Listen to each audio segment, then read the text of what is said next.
Hey, what's happening, everybody? We are back. It is Monday, the 8th of March, National Women's Day, International Women's Day. Nothing like a good commie holiday. Like WTF. What the fuck is National Women's Day? Look, I'm not here to bag on women. Women are fantastic. They are an incredible addition to our universal experience in this realm, in this dimension. And yet, just like everything else and everyone else, it's become completely politicized. And why just one day? Why just one day? Why not every day? Why can't every day just be International Women's Day? Just a thought.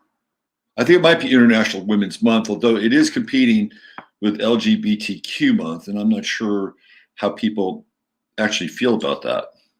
Sort of an intrusion on the domain there of the fairer sex. All right, let's see who we have in the house. We got DJ MC. There's Michael. Good morning. Natasha, Thomas. Hello, Thomas. Mark Matheny. Mark's got a birthday coming up. Mark has the same birthday as Joe Dispenza. He kind of looks a little bit like you too, Mark. Just a tiny bit. I don't know if you saw last night's show. Michael Pafford in the house. Uncle Glenn, what's going on? Uncle, yeah, last night was a pretty good show. I thought the Jay Mansfield stuff is crazy. Totally crazy. Lisa Dawn, T, Seguin, what's going on? My fellow Longhorn, Robin Ray showing up. Let's see, Joe Mama. What's going on, Joe? Good to see you, as always. There's my man, Ryan. Alabama Barbie. Morning. There is PB, Mr. Phillip. Hello, Phillip. Good to see you. Lil's in the house. There's my man, Steve. Thor at the door. Morning, Steve. Jasper Vision. Jasper is crapped out. Jasper has a new favorite spot that he goes to. It's the small bed in the spare bedroom, which has a nice blankie on it that he has gravitated towards. Let's see. We got Misty Miner. And the star of Friday's chat, Ian Barber. Hello, Ian. Good to see you. Leon Luis is here. Let's see. CC Jones, Double V, Victoria V. There she is, Ani Brito. Good morning, Ani. Shanda Sparkles, the lovely and talented Jonas. La women rule. Paulette Hansen. Hi, Paulette. Nice to see you. Every show is a great show. Well, I hope so. We do our best here. Let's see. Who else do we have? MK. Hello, MK. Kevin Stick Evers. What's going on, Kevin? Checking in from the Sunshine State. No, that's not California. That's Florida. Let's see. I'm working through last night's show. I'm actually 2 days before Joe. Oh, okay. My bad. On March 20th. Okay, there we go. You're right. I apologize. I should know that. I'm not sure why. It's the 22 thing. I'm on the 22nd. I'm on the 22nd. When I'm 29 Virgo, and Mark is 20th of March, 29 Pisces. So I just juxtaposed that thing. You're right. My bad, Mark. Let's see. Who else do we have? Calling all my friends. She's here. Andre Garland. Laurel Jubin on the road, but listening. That's dedication. You're on the road, but you're listening. You're tuning in, live streaming on your personal device. Good to know. I think my ban from the other channel ends tomorrow. I think today's the last day in the ban. So I might be streaming from Vimeo to my channel, the 15 Minutes of Flame channel. And then we're going to see what happens. I got to explore that. I may do a test run tonight just to see what that looks like. Let's see. We got David Olmstead, Bliss Padilla, Michelle. What's going on, Michelle? Checking in from Fog cloaked Eugene, Oregon. Good to see you, Michelle. I hope things are going well up there. We have our second Joe Dimitri. Susie, what's going on, Sue? Susie Escobar. PMSO double LC. Is that Living Large company? I do have Saturn at 2 Aries. Yes, that's a tough position for Saturn. But guess what? Once you get it over time, lots of endurance and lots of focus. But you know all that anyway. Red Star checking in. She's on the road, undisclosed location. Susan Cano, hello to you in the Bay Area, which is where I was from, and still one of my favorite places in the world, no matter what's happening there. Sir Guru, hello, Sir Guru. Laura D, there's Tamara. Hello, Tamara. Danica Rose checking in all the way up from Nova Scotia. Sabrina C, Kelly Q. Today is my birthday. It's a good day, right? Yes. Today also happens to be Junior's birthday. So happy birthday to him, even though he doesn't watch the show. Sometimes his friends do, although I'm not sure that they know that the show has changed channels for at least 2 weeks. It's also Jim Rice's birthday. And I believe, if I'm not mistaken, Richie Allen, the controversial major leaguer. And Sir Guru is checking in from Ventura. Let's see, what did Paulette say? Pepe Le Pew, cartoon character from the 40s. Yeah, I'm going to bring that up. That was one of my news topics that I was going to cover today. They're going to try to cancel Pepe Le Pew. He's already been written out of the next Space Jam. Like, who gives a fuck about the next Space Jam? I could care less. Even the first Space Jam, I've never seen it. There are movies I've never seen. And I'm not too proud to say that there are movies I've never seen. And there are movies that you might be surprised that I've never seen. I have never seen Close Encounters of the Third Kind. Never seen it. I've never seen E.T. Never seen it. What else have I never seen? Days of Thunder. Tom Cruise. Never saw it. What's the movie where he does the fighter pilots? Where he's with Val Kilmer and plays Ice and all that shit. I've never seen that movie. There's a lot of movies I haven't seen, and I'm okay with it. I've never seen Space Jam. Never wanted to see Space Jam. Have no desire to see Space Jam 2. And if I really thought about it, I'm sure I could go down the list and, oh yeah, I never saw that. I never saw that. I never saw that. And I don't feel like my life is incomplete for not seeing these movies. Some of it's intentional. I want to be able to say that I've never seen E.T. or Close Encounters of the, because everybody's seen those movies. And I haven't. Let's see. What else do we have? Top Gun. Yeah, Top Gun. I've never seen Top Gun. Officer and a Gentleman. Never seen that. I only recently saw A Few Good Men. That was probably about maybe a year and a half ago, 2 years ago. I skipped out on a lot of 80s movies. I didn't really like the 80s for cinema all that much. Wasn't my favorite period. It's okay. I do like 90s cinema.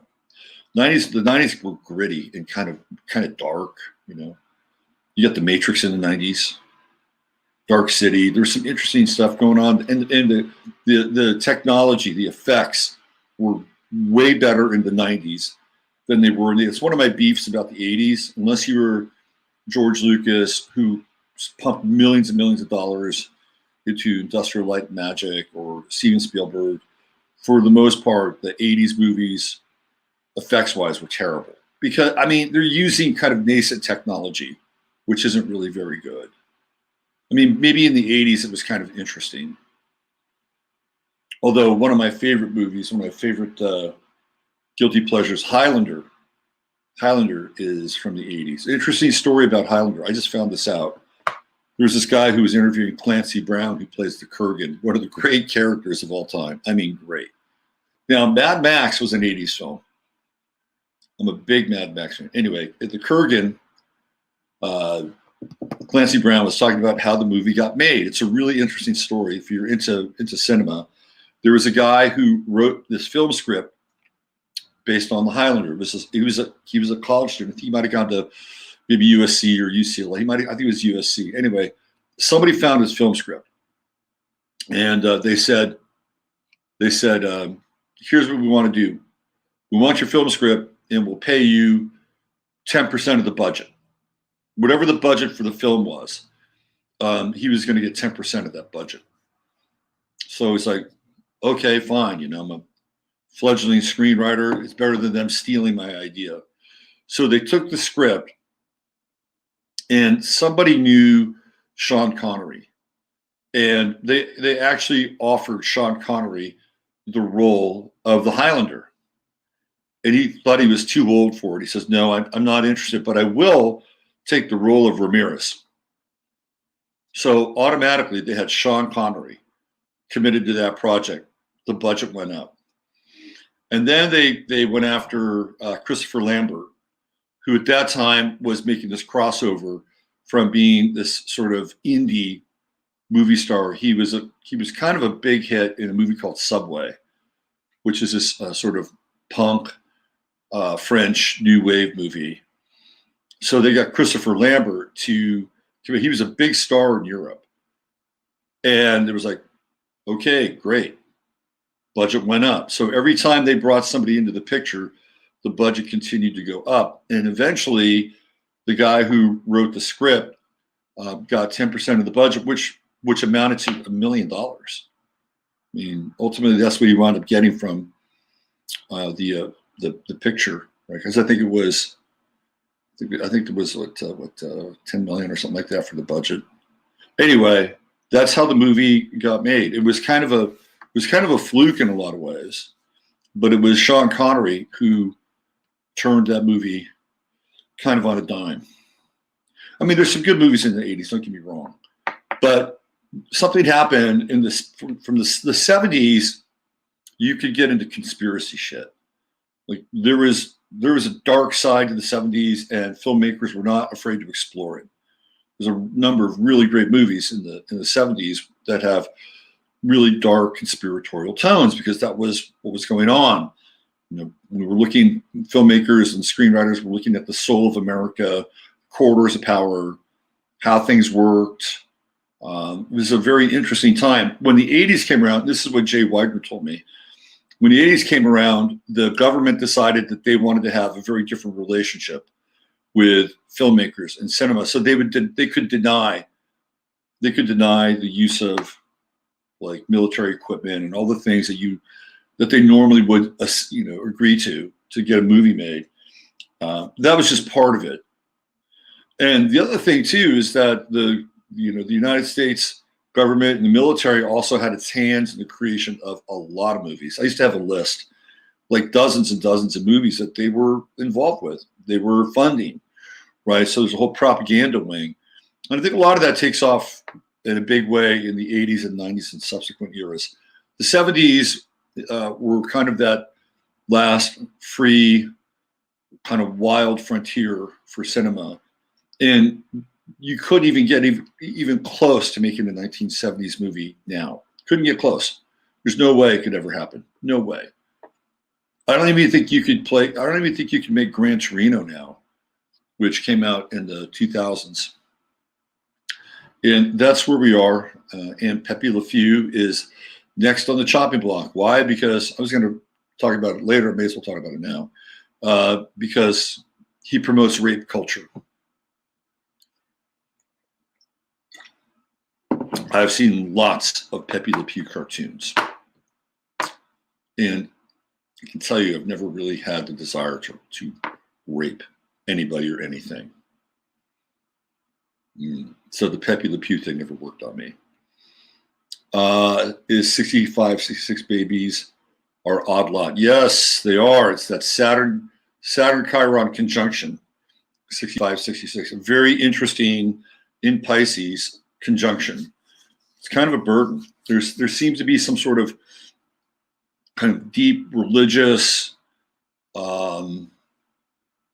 spiritual service kind of burden. And I know a lot of people, or from a client perspective, who'd gone through some pretty intense, like, religious trauma with that Saturn Chiron conjunction, and really trying to, either directly through their relationship with religion, Pisces, or some event happening in their life where they were forced to kind of go through a tragedy or some very intense, transition or passage, and then got into religion as a result of coping.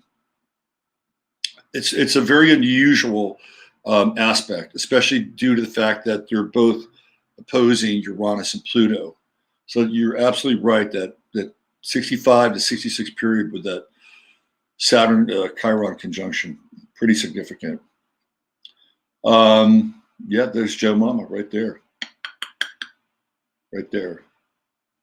He was cringy, annoying, that skunk, laugh out loud. Well, I think cartoons deal in stereotypes, and he was the stereotypical sort of French lover, right? I mean, that's what they were trying to portray. But he was stinky, and nobody wanted to get close to him because he stunk, which, I don't know.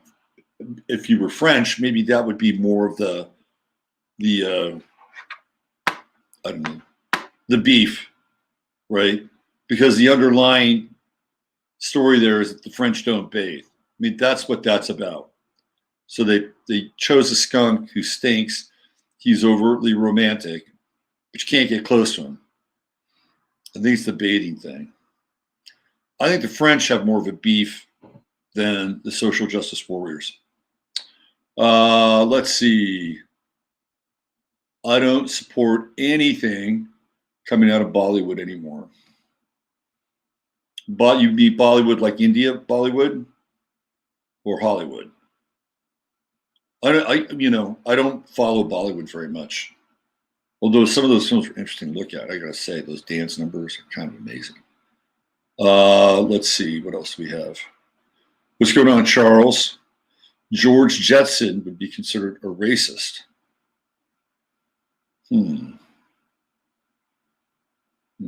Maybe. Chiron on my ascendant, 27 Aqua. Oh, wow. So you got to risk it all for self-expression. Leave Pepe alone, Britney Spears reference. I'm watching Outlander. Season 2 is full of creepy French lovers. How about that? That's funny. I missed the start. At least I'm here. Well, we're just kind of bantering, just waiting for people to get in. Kind of do that. Some people like it. Some people want me to get on with the show. Sounds like me, but I was born in 70, forced to go to Catholic grade school, and it was awful there. You might have Chiron in Pisces. I'd have to look. No, Chiron, you have Chiron in Aries. Chiron in Aries was like kicking in by then, which means that, whoa, guess what? You've gone through your Chiron return. Congratulations. Look at Steve. There we go. That's me. Saturn, Chiron, conjunct, 22 Pisces, 22, 23 degrees. There you go. Yep. So deep in fake news, they can't even discern that Pepe is a cartoon skunk that goes after a cartoon cat. I think a lot of people think that Pepe is French. He could be Quebecois. I mean, he could be. Nobody's ever really made that hard and fast declaration that he could be Quebecois. The underlying assumption that he's French. I'm sure the Quebecois community are happy to allow him to just be French, so they want their own skunk, their own independent skunk. Let's see. Hey, what's going on, Mr. Snake? What will they do when they run out of cartoons to cancel? They'll go after everything. I mean, this is part of the reset. They'll go after everything. Cartoon characters, music, classical music will be considered to be racist or elitist.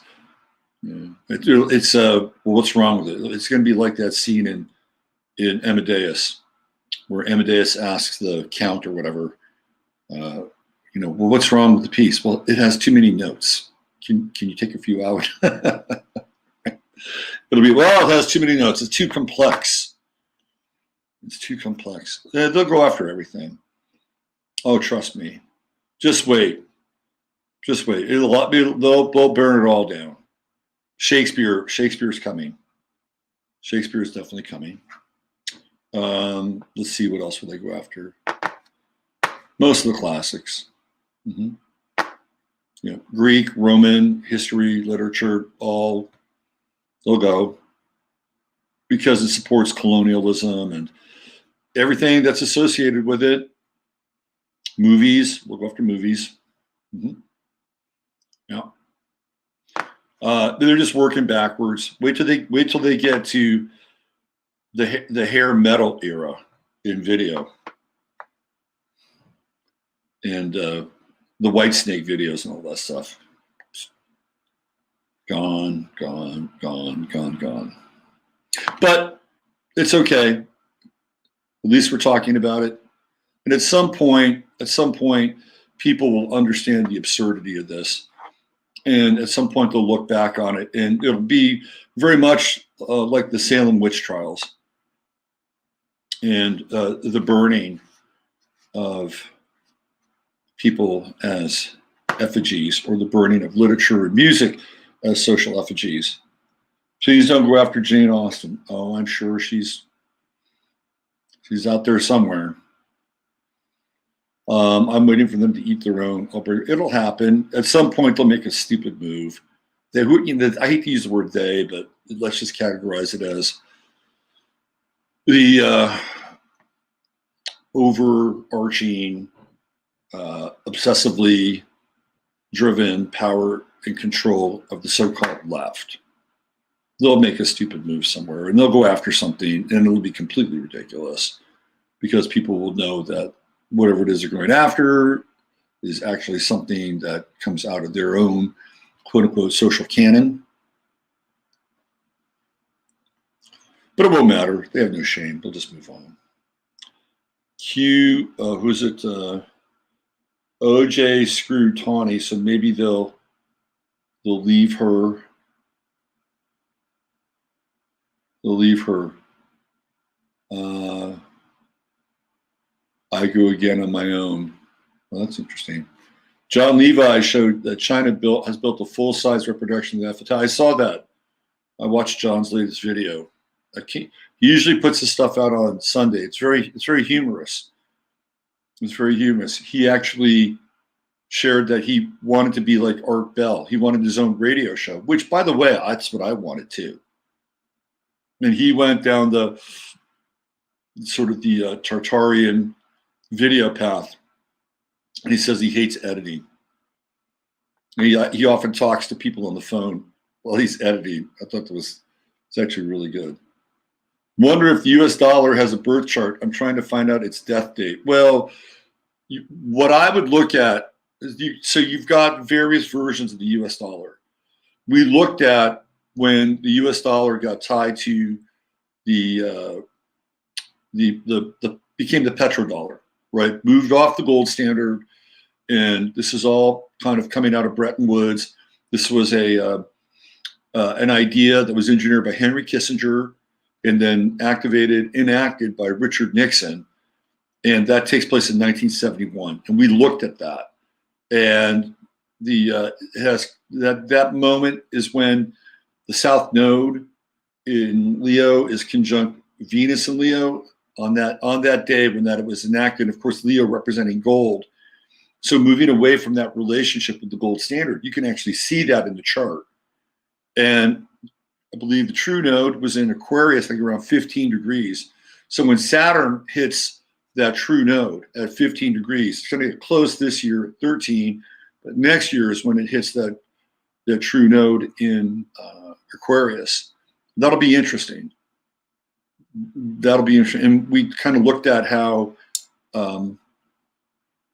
the dollar went from this asset-based, hard asset-based currency to something with a perceived value that was attached to a wider community, which is really acquiring, right? So if you wanted to buy oil, you had to take your francs or your pounds or your lira and convert them into dollars, because the Saudi Arabians made that deal so that the U.S. would protect their oil fields.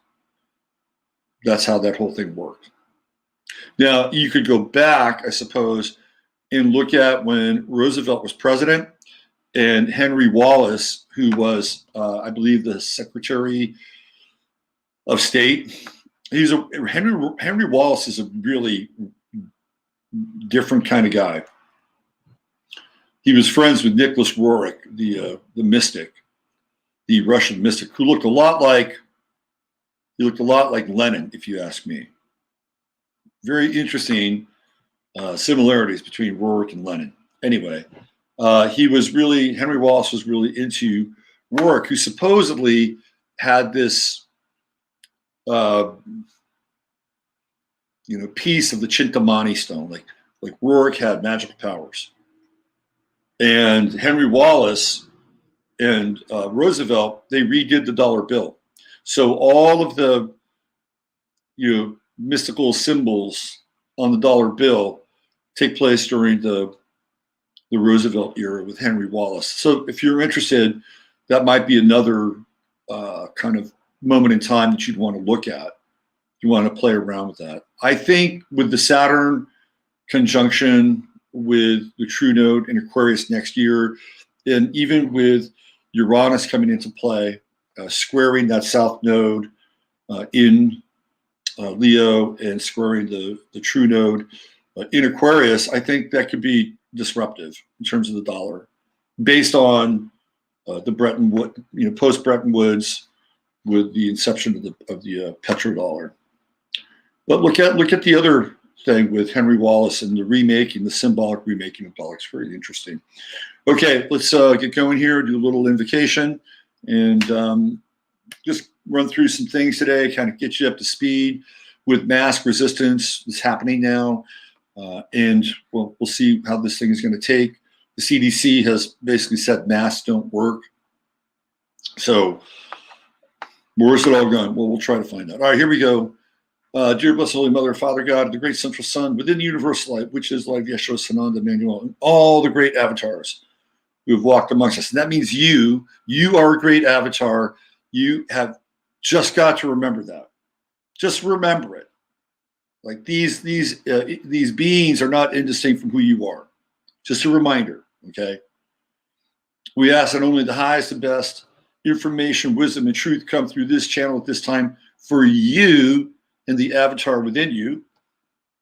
And we affirm and decree the qualities of creativity and imagination, joy, abundance, splendor, harmony, passion, enthusiasm,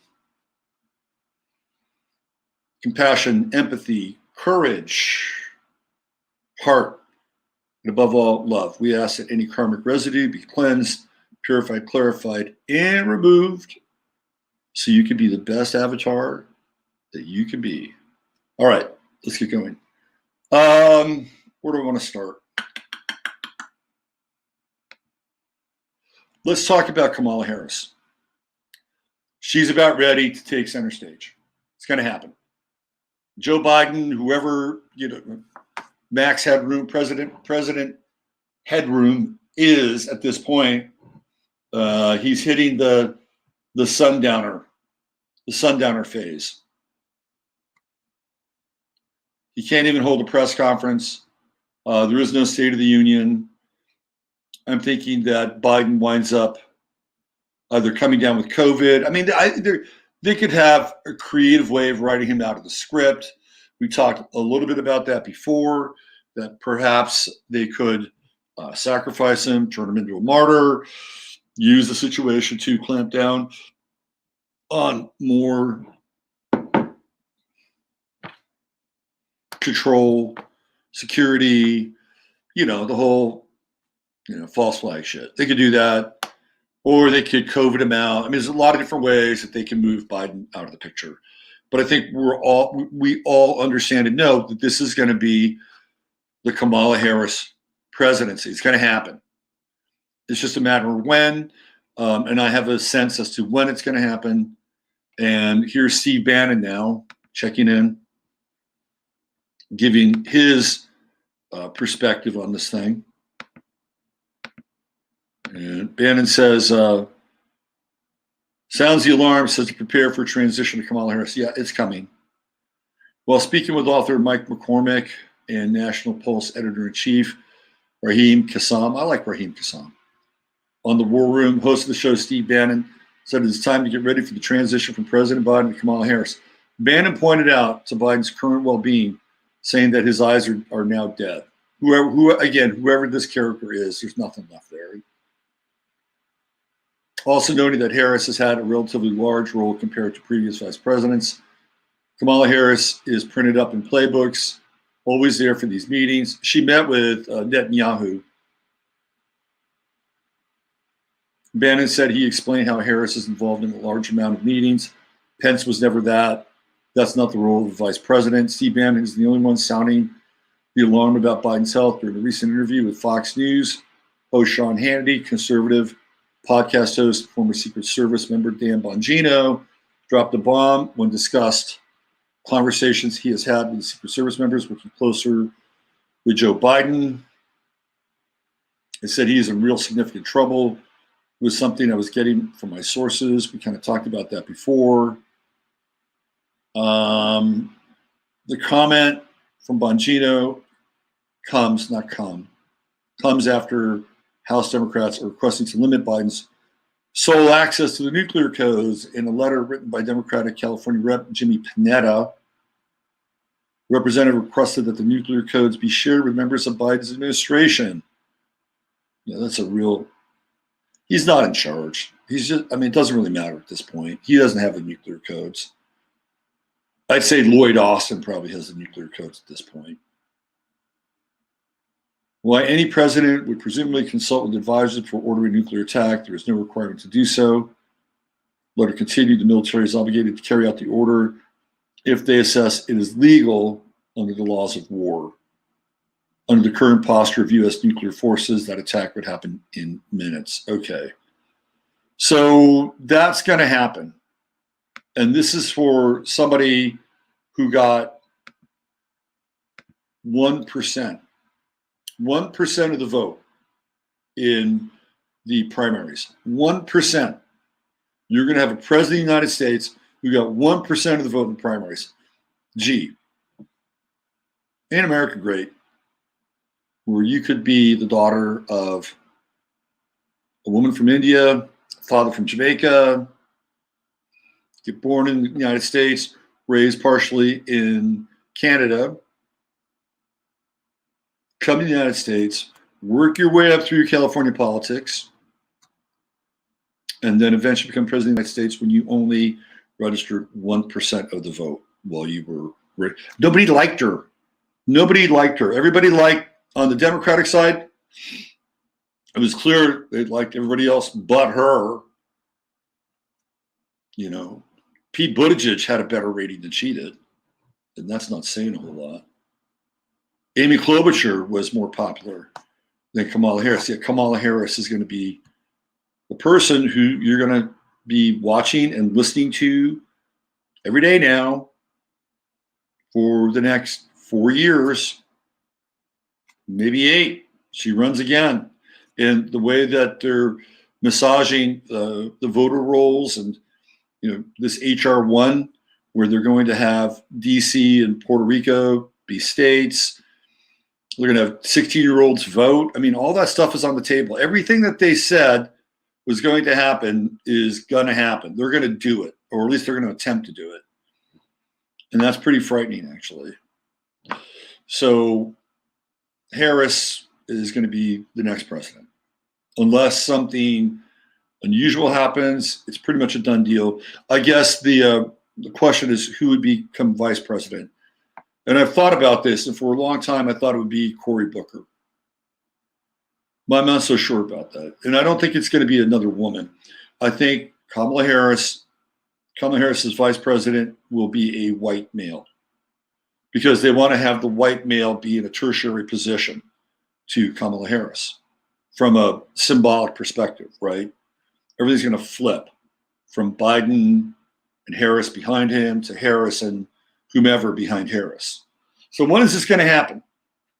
That's a psychological operation, by the way. When is this going to happen? Okay, so I looked at Harris's chart, which I'll be happy to bring up. Where is it?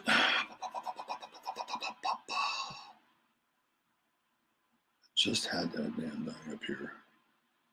Maybe it's over here.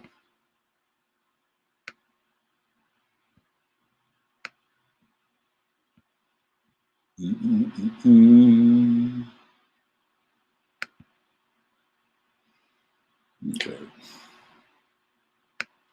Let me reset this. We've already talked about Pepe Le Pew, so I'm going to bring this one up.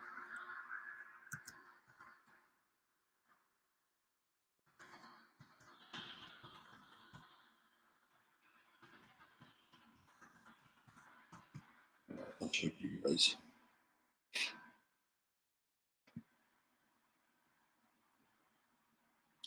She is a dragon lady. Does that surprise you? Born 1964. And again, whoever this person is. Sometimes we don't know. All right. But we will look at the astrology here for the supposed 3D version of Kamala Harris. All right. There's your Libran sun at 27 degrees. Remember what I've been saying about those 2 degrees at the end of a sign, 27, 28. Energy's all over the place. And it is with her. She's got her midheaven at 2 Pisces. But this is what you want to look at right here. That's that Saturn in Aquarius. Now, that's retrograde, which is kind of interesting. I wonder, with Saturn so close to her midheaven, if she's going to be able to hold on to her presidential title. Once, of course, she's bequeathed with it. And that's it. That is a significant degree. Again, it's at that 28th degree, which is all over the place, right? Because it's just about to hit 29, things flatline, 0, things are kind of born again, and there is kind of clear signal, clear energy with that 0 degree. So I think this is all connected to Jupiter. And Jupiter, of course, is going to be opportunity. Now, I'm not going to get into a massive breakdown in our chart, which we've kind of done before. Maybe we'll do again at some point. But remember that 28 degree, that number 28. So we want to track Jupiter and see when Jupiter, which is opportunity, is going to hit her Saturn. And we can get a sense as to the timing, right? So we look at Jupiter at 28 degrees, and it's right here, right here. It's in May. So that's when the end of April, beginning of May. So I would say if we're dealing with like a 5-degree orb, let's just call it a 5-degree orb, right there, April 1st. That's less than a month away. That's when Jupiter hits her Saturn. So anywhere in this corridor, I believe Kamala Harris will replace Joe Biden right there. And if you want to be exact, it would be right here. Now, she does have an Aries moon. She was born on a full moon. And that's going to be right there. And the sun will be at 21 Aries. So this day, April 12th, it'll be a close conjunction to her moon. So for lunar return, Mercury in Aries, she'll have Venus conjunct her moon right there. right there, bang. And let's see, Mars will be very close to her ascendant. Her ascendant is at 24 Gemini, so Mars will be on her ascendant. I think that's the time. I think that's the time. Where was that? Yep. I just had it there. Yep, right here. Right there. I'm sorry, Venus conjunct her ascendant. No, my bad. Mars. Well, yeah, Mars. Sorry, I was back in 2020 when Mars was in Aries. Right there, bang. Right there. Where is it? Right here. It's on a Saturday. I mean, I think they could announce it on a Friday, but I'm thinking it's Monday. Monday the 12th. Monday the 12th. Jupiter will be at 25 degrees, 3-degree orb. Pretty damn close. There you go. There's your timeline for Kamala Harris as president. And it'll be interesting to see who they bequeath and name as vice president. I wonder if they'll give old Bernie a turn.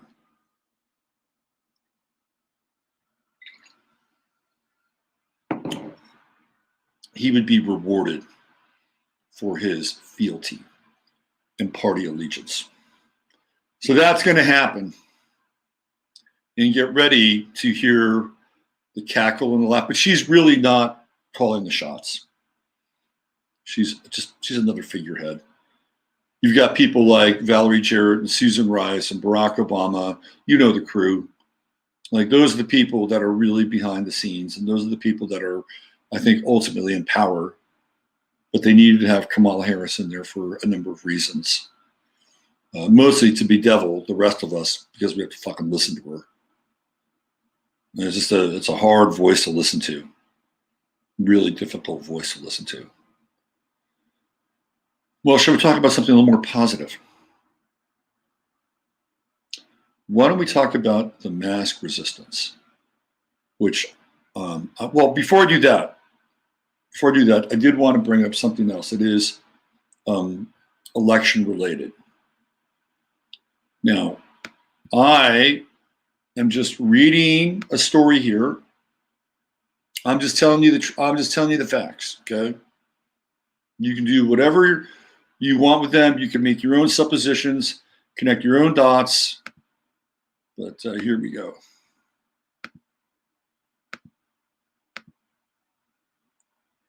You guys have probably seen this story. After finding shredded ballots in the dumpster earlier today, a mysterious fire breaks out at a Maricopa County official's farm. What was at the farm? The Arizona Maricopa County election cover-up continues. These crooks are doing all they can to obstruct justice and tamper with evidence because they know they can get away with it. The Arizona Maricopa County Board of Supervisors on Wednesday loaded its 2020 election ballots on a truck for delivery to the Arizona Senate after months of attempting to obtain access to the ballots. The Senate won a court case where the judge ordered the ballots to be produced to the Senate. So immediately before being told when and where to deliver the ballots, the MCBOS loaded the ballots onto a truck, even though the Senate had not yet asked for the ballots. It is not believed that this move of the ballots was performed under the proper chain of custody. The newspapers somehow got a hold of the story and claimed that the Senate was not ready for the truckload after months of asking for the ballots. They have consistently declared Joe Biden won the election, and there is no evidence of fraud. Okay? For 2 months, the Arizona Senate has been demanding that Maricopa County turn over 2.1 million ballots. That's a lot of ballots. Wow. Now the Senate doesn't know what to do with them.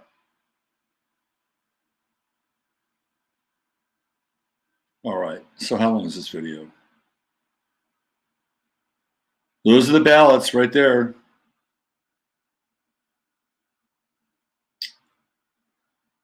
It says the ballots were then stored in an open warehouse where it looked like anyone could get into. Individuals in the county found shredded ballots at this location. And then you have this guy, and now tonight, 2 barns on the farm of one of the Maricopa County Board of Supervisors caught on fire. Coincidence? Question mark. Possibly. 2 barns were destroyed, and an estimated 165,000 hens died. Man, that's brutal.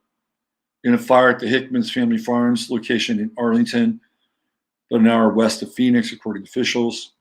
Firefighters responded to a report of the fire at the farm around 1 p.m. and were able to contain the second alarm fire by about 4 p.m. That's brutal, man.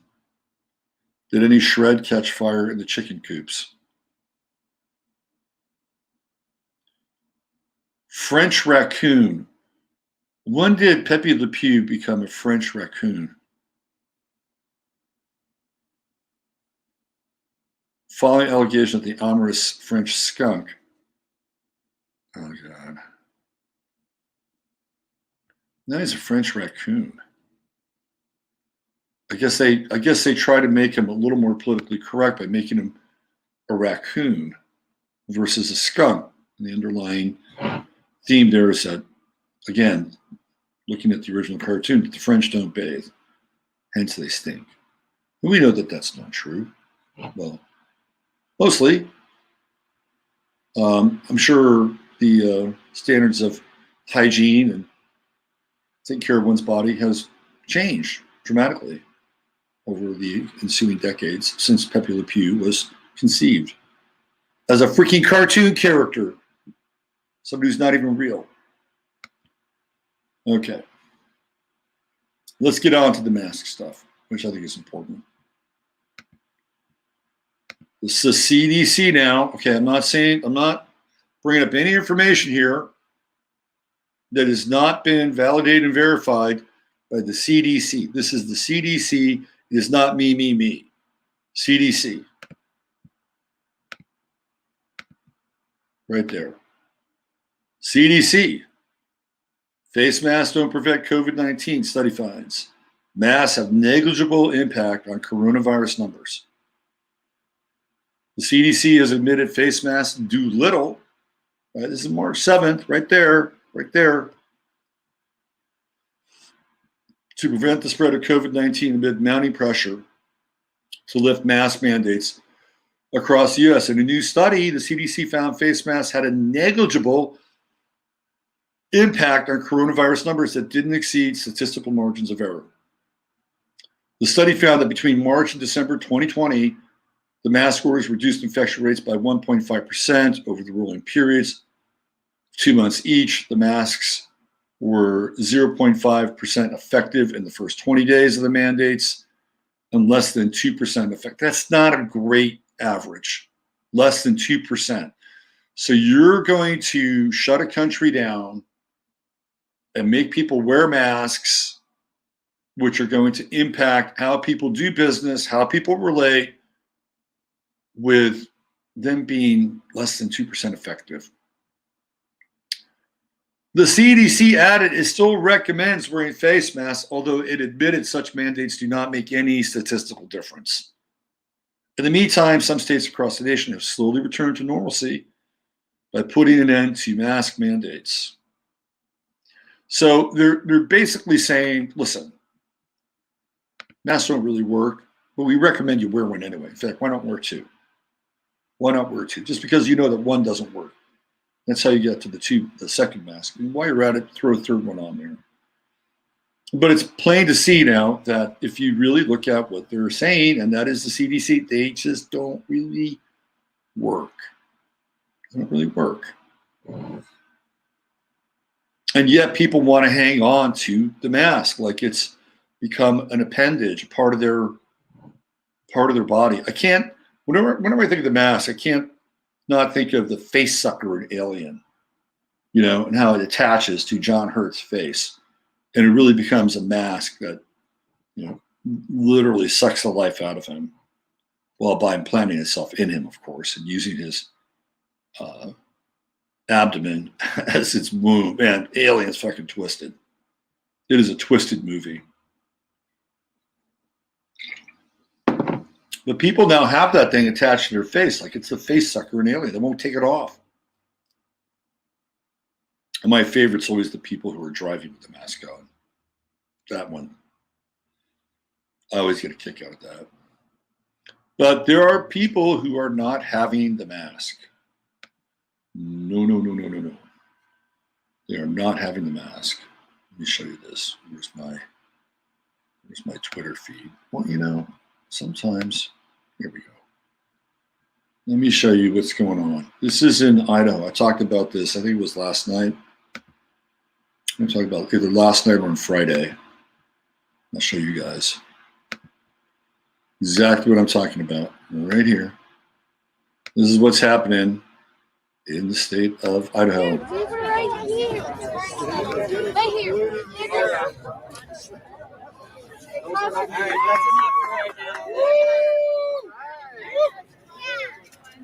Destroy them!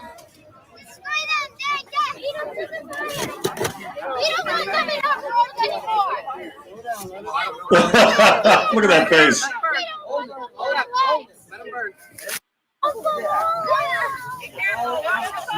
Not too bad. Not all at once. Not all at once.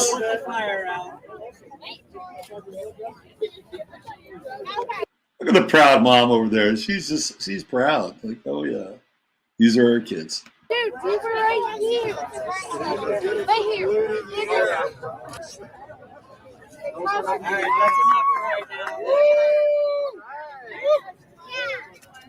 Destroy them! Destroy them! Dad, he don't want them in our world anymore!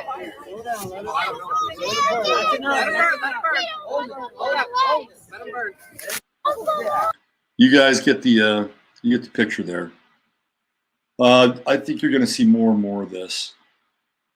People they're fed up, they're tired, they're not seeing the ravages of COVID-19. I mean, theoretically, we should all be dead by now, right? I mean, theoretically, based on their modeling, the modeling done by that liar, Niall Ferguson, I mean, we should all be dead by now.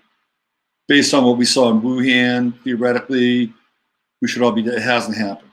And they could say, well, you know, we stopped the spread and blah, blah, blah, blah, blah, blah, blah, blah, blah. The numbers just do not add up. And people are fed up. They're losing their businesses.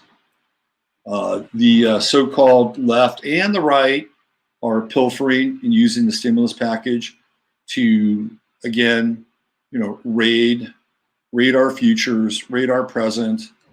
The people really making out on this are going to be government employees. They're making out big time. So you can see now what this current administration is doing. They're starting to curry favor with their various groups. They're, you know, giving them handouts. They're giving them the dole. They're you know, paying out, you know, the unions and all these groups who will be beholden to them, so that when the fake elections come around again, they can fake vote for them again. This is what's happening. I'll show you.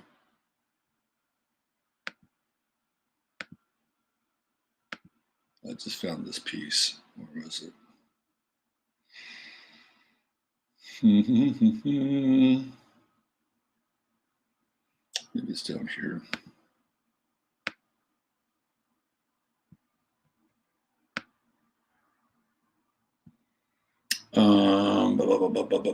No, I had it pulled up, but let me do this instead. Let me play this instead. This is Del Bigtree, and he did this experiment on his son, and the experiment is again the efficacy or lack thereof of the mask. And in fact, the toxic levels of CO2 that wearing the mask can produce. So that's little Dell right there. Good head of hair. Kid's got a good head of hair. So let's watch what happens in a brief period of time. Now, this is a 4-minute video. I'll probably play about half of it. Here we go.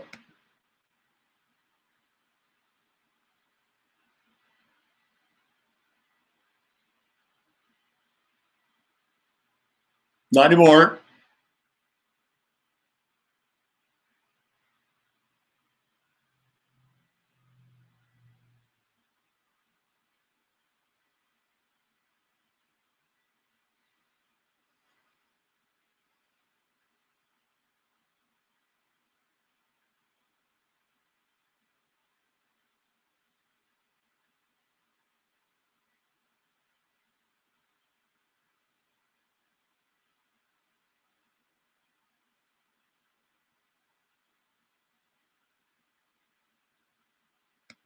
Well, my bad. No sound.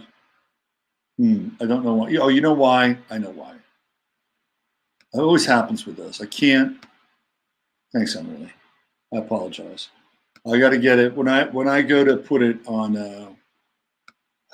my other browser, and I actually hit share sound. It doesn't work. So I have to go over to Chrome. Thanks, Emily. Appreciate that. Let's try it again. You'll hear it now.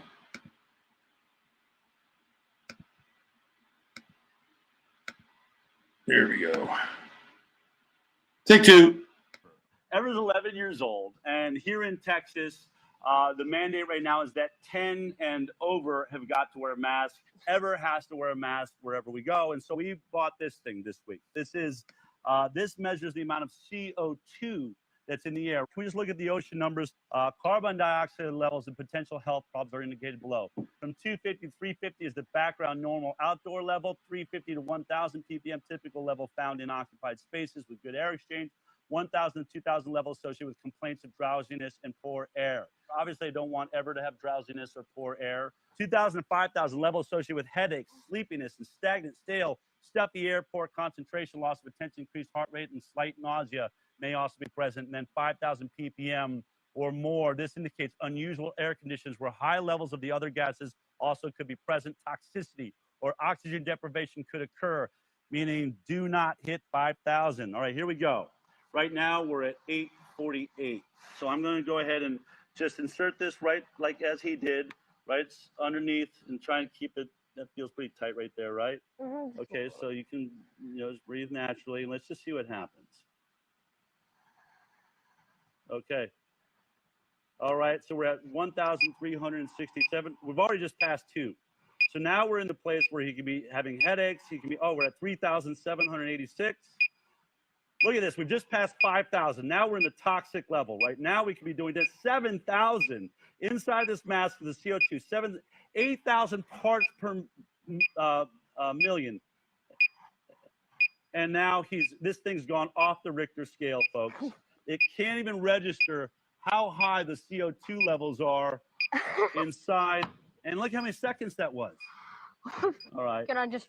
Yeah, you want to take that off?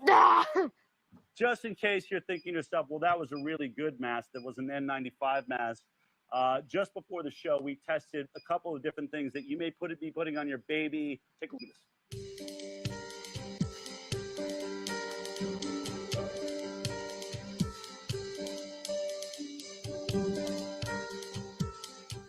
Deep, calm breathing.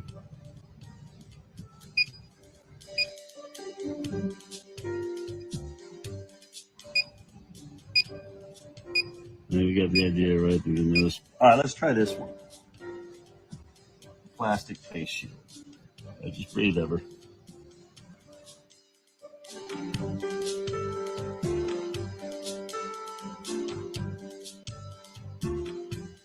I mean, obviously, it looks like there's air all over, but even this, you can tell the CO2 gas is getting caught in by a space. Clearly not as much as wearing a mask, but aren't you shocked that this is even having an effect at all? We're up to 1,500. We're nearing 2,000 even with this. Let's see if it's still going up. Still going up. As it collects inside of this mask. I've seen videos of children in Asia wearing these masks in school. Sometimes this and a mask. Imagine what that does to you.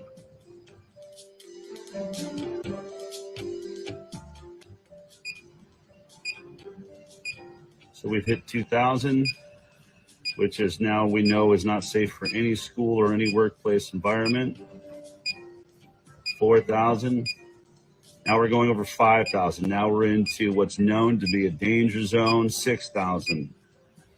Parts per million, CO2, 6,600. This is a cloth mask. I thought when I was wearing a cloth mask that this was actually safer.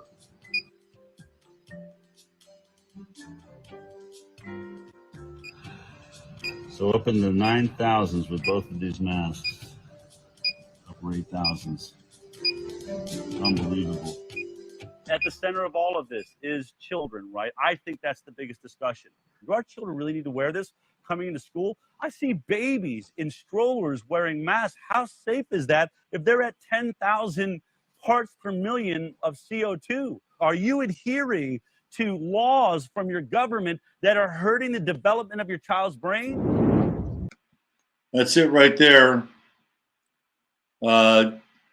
Dale Bigtree nails it, right? They're actually impeding the development of your child's brain by wearing the mask all the time. This is another, in my estimation, a crime against humanity. Not only that, but what's going on with the vaccine, an open trial, an open experiment. And it's amazing how people have just submitted and acquiesced to this without even really questioning it. And we've gone down this path again and again and again and again and again. There's the social pressure. There is the shielding of the face, hiding things like shame and guilt and fear, which I think is huge for a lot of people. There are a number of reasons here, but it's become so ingrained now over a year. And don't even discount the fact that the breathing of the CO2 over extended periods of time will actually affect your brain. I mean, there's no long-term studies around this. There's really no data to pull from. But I would assume that breathing in CO2 over an extended period of time like that would actually affect, especially when you're young. Who knows? Would it result in brain shrinkage?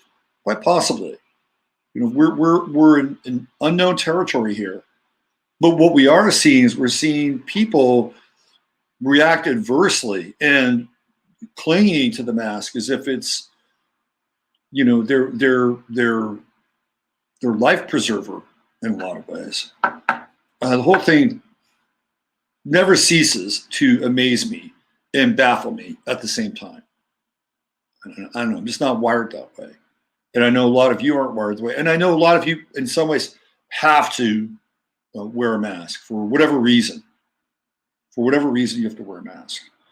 And on some level, I get it, right? I get it. And at the same time, at some point, we have to draw a line. And I think some of the states now are waking up to it. I think Abbott is kind of in a full-on revolt mode. Now he's sending troops to the border to basically protect. Now that's a hard thing to do because the Texas border is really very rugged. And there are clearly places where people can come over. And there are other places where it's very hard for access. Well, number one, you've got private property. Number two, if you go into places like Big Bend, which really covers a lot of territory, some of those access points are not really accessible. If you're coming from Mexico, they can be. But coming from the States, it's not easy to deploy, say, 500 National Guard along the Texas border to theoretically, keep people out. But he's doing that supposedly, and he's going against, he's going against the Biden administration. He's going against Fauci. So these things are starting to change now. The tide is turning a bit. Could they yank it back and shut everything down again? Of course they could. Of course they could. And I think it's important for us to remember that and not let our guard down. That's important.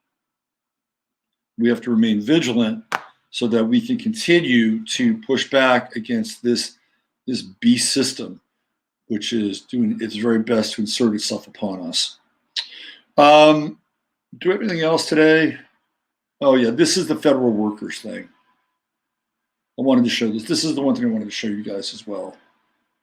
This is who's benefiting from the stimulus package.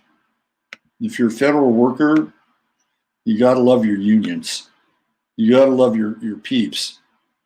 Listen to this. Last month, union boss Everett Kelly, the president of the American Federation of Government Employees, which I did not know even existed, but apparently there's a union for them, sent out a self-congratulatory memo to all of his members celebrating the election of Joe Biden and the return of Democratic majorities in both the House and Senate. But rather than just taking a victory lap, he cautioned union members to not pat ourselves on the back because windows of opportunity rarely stay open for long. He warned them there may be only 2 years to undo the damage, translation progress, that Donald Trump made in curbing abusive union practices in the federal government. It looks like the AFGE has gotten their message through to the White House and Democrats in Congress, tucked into the COVID relief bill currently being jammed through the legislative process. The dude riding his bike with a mask on. Are some huge perks for federal workers. One of the more eye-popping ones is a provision mandating 15 weeks of automatic paid leave above and beyond the normal generous amounts of paid time off workers receive for anyone affected by the pandemic. How about that? 15 paid weeks. Damn. That's what, almost 4 months. Wow. For those without a napkin and pencil handy, do the math. That works out to nearly a third of the entire working year. Yep.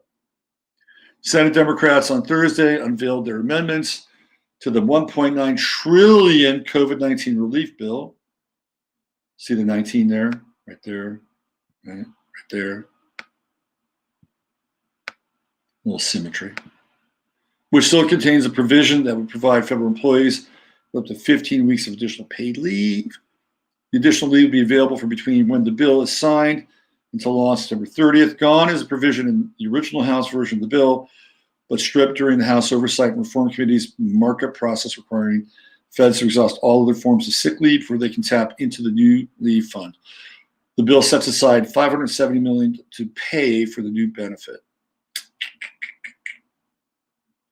But this goes much further. Federal workers will qualify for the months of paid leave if they even develop symptoms of the novel coronavirus. They also qualify if they are physically fine but are caring for any family member who contracts the disease. The time off can also be used if they experience any negative symptoms after being vaccinated. Oh, carved that out. Look at that. And to top it all off, if nobody in their entire household is sick, this paid leave will apply if they are caring for a child whose school or child care center is closed or engaging in virtual learning because of the pandemic. So if your kid is at home going to school, you get the paid leave. You get 3.5 months paid leave. Oh, but it's not just direct employees of the federal government. Where'd it go?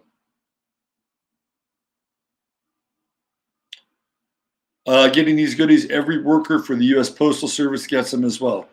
What do you think the Biden administration just did? They just bought votes for the entire Postal Service. I know Joel like this. That's great, Joel. I hope you can use this actually and use it to your advantage. Joel being a long time, and I guess Mike too. Betty Mike. There you go, Mike. You're going to have almost 4 months of paid leave. But I don't think that means that you're just going to go right out and convert this into a vote. But I think some people in the post office will do that. They were good to me. Check that box. The original version of the bill at least included a provision saying that workers would need to exhaust all their own available sick time before tapping into the special fund of more than $500 million. But that clause was stripped out in committee, so now federal employees can begin to use the paid time off as soon as the law is signed without using up any of their vacation or sick time. Pretty sweet. Pays to work for the government, doesn't it?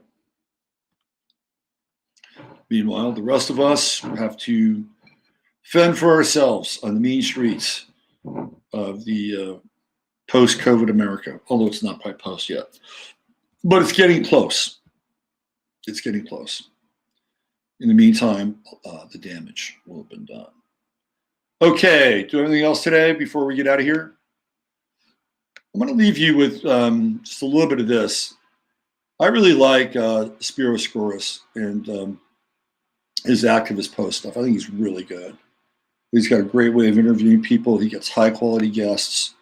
And apparently we've got the first case now of somebody who is suing their employer because their employer is requiring a vaccine in order to work. It is in Dona Ana County in New Mexico. And I'm not going to play the video, but I will leave the link here so that you guys can watch this because I got to get out of here today.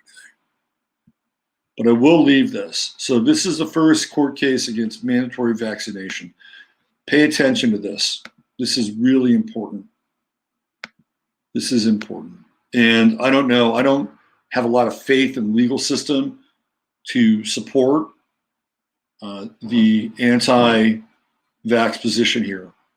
But apparently there's some language inside of the New Mexico state law, which is kind of interesting around the emergency proviso. So theoretically, in order to make a vaccine mandatory, they actually have to lift the emergency status here, which is kind of interesting. Anyway, it's worth watching. You guys got the link, and I think you can get something out of that. Okay, so the tide is turning. It is definitely turning. I can feel it. People are fed up. People are beginning to exercise their will here, right? Wait till we get into Aries season. We're coming to the end of the astrological new year. Things are cycling out, right? We're coming to the end and the conclusion of things. Like this event started really on 3/11 of last year. So we're coming up to that year point. And those kinds of demarcations are actually important. All right, I'll be back tomorrow. Thanks for being here. Thanks for supporting the show. And you can find me at robertphoenix.com. And what else? We'll be back tomorrow. So here we go. Luhan, you're so funny, Glenn.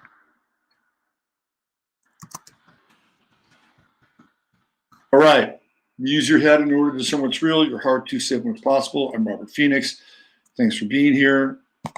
I'm going to find out tomorrow where I'm going to be with the other channel. So either way, if you subscribe, you'll get some kind of a notice with one or the other. Okay? Take care. Bye for now.